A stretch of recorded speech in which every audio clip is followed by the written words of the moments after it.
life. Well, good morning, TikTok.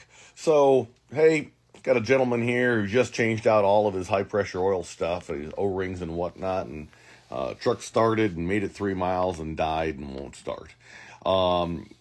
So there's a lot of comments I could make on this video. So many. But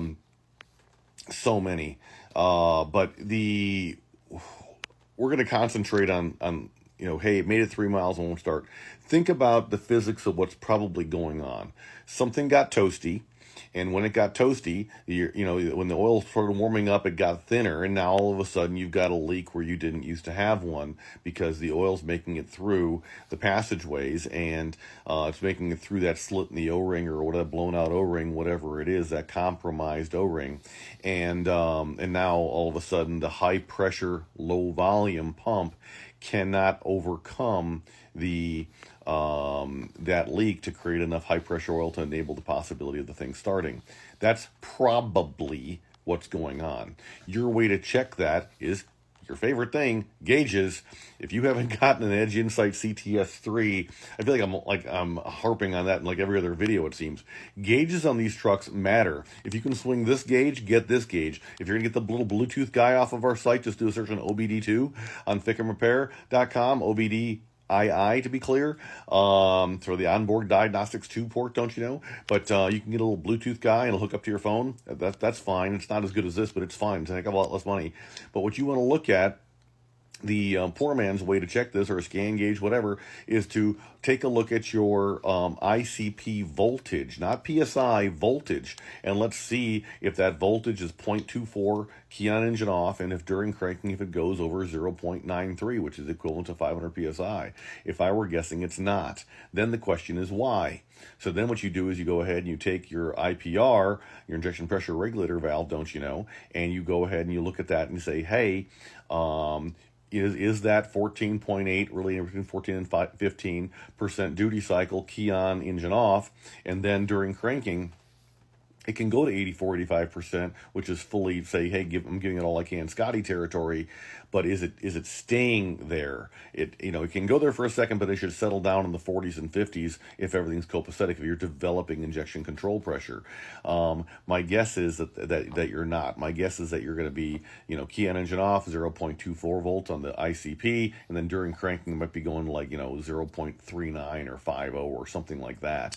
And you're like, okay, fine. And then my guess is that your injection pressure regulator is going to be 14.8, 15, key on engine off, but then during cranking it's going to go to 84, 85%, which means it's working. And if those two things are the case, then my next suspicion is that, yeah, you've got a blown out O-ring. And your way to find that out is to rent the air test tool. Just do a search on FICMRepair.com, air test, and you can get that air test tool. Yeah, we're talking about this dude right here, and you can go ahead and apply. So, this top of this thing right here, it spins into the IPR valve. So you're going to need the specialty socket also available on our site to get the IPR valve off. But then you go ahead and you apply your shop air right there, and you just apply shop air, leave the thing open, and just listen, and close the valve and see if it maintains or whatever. But my guess is that you've got a leak that you're going to hear that way. Another commenter said, well, hey, you can just go ahead and tie into the ICP sensor on the passenger side valve cover if it's a later build truck, that's way the heck easier, and then just command the IPR closed and see if you've got a leak that way. And that's an okay test, but it's not near as good as this test. But it's certainly easier to get to. Just some fittings at the hardware store, you'll be able to fab something up to get you going.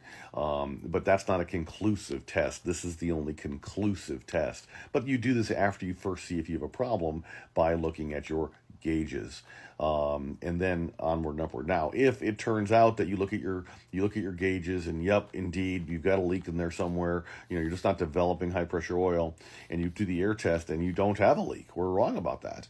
It's holding air just fine, and yet your truck still won't start.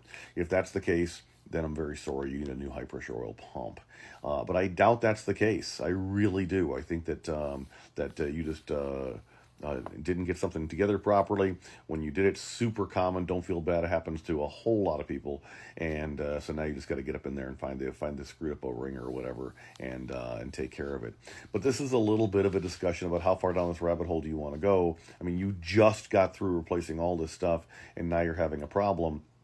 And so it's like, man, do you want to replace it all again? Probably not. Probably there's just an individual O-ring that wasn't happy. Hopefully, by the way, when you did this job, when you did the dummy plugs and standpipes and all this kind of stuff, you did the injector cups, nipples, and the aftermarket version that allows oil to fly away from the nipple cup in the event that one of these O-rings fails. But really, that's not the point. This socket is the point.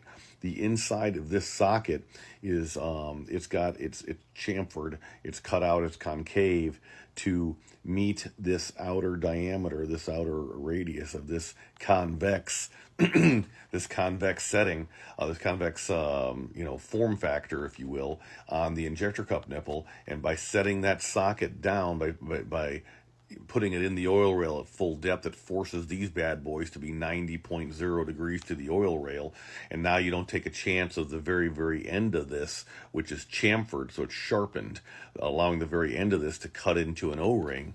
And so if it cuts into an O-ring, we sell an O-ring kit too. So you just got to figure out where your problem is. But there's a lot of moving parts here and a whole lot of ways to screw up. And if please, if you don't want to have to become my customer for the FICM, find my other videos on how to prime the high pressure oil system to prevent the possibility of damaging a perfectly awesome FICM. I mean, if you do damage it, I know a guy, but I'd rather not have to take your money if we can avoid it.